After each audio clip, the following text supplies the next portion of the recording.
ಎಂತ ಪಾಪಿ ಆದ್ರೂ ಕೂಡ ಕ್ರಿಸ್ತ ರಕ್ತದಲ್ಲಿ ಬಂದಾರಂದ್ರೆ ಅವ್ರನ್ನ ಮುಟ್ಟೋ ಅಧಿಕಾರ ಈ ಅಪವಾದಿ ಕೂಡ ಇಲ್ಲ. ಯಾಕಂದ್ರೆ ಕ್ರಿಸ್ತ ರಕ್ತ ಅವ್ರಿಗೆ ಕಾಪುದಲ್ಲ ಕಂಚಾಗಿ ಪ್ರೊಟೆಕ್ಷನ್ ಆಗಿರೋದು.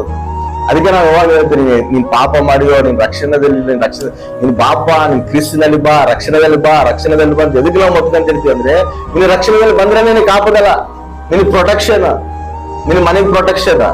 ಈ ಸತ್ಯನ ಹೇಳಿದ್ರೆ ಅರ್ಥ ಆಗೋಲ್ಲ ಪ್ರಜೆಗಳಿಗೆ.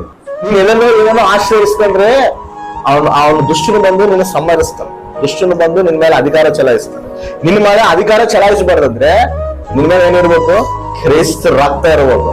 ಆಮೇಲೆ ಹಲ್ಲೆಲೂಯಾ.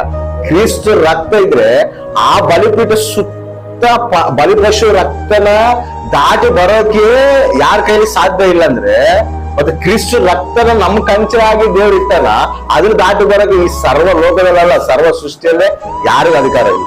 ಆಮೇಲೆ ಹಲ್ಲೆಲೂಯಾ. ಶ್ರೇಷ್ಠವಾದ ರಕ್ತ ಅದು.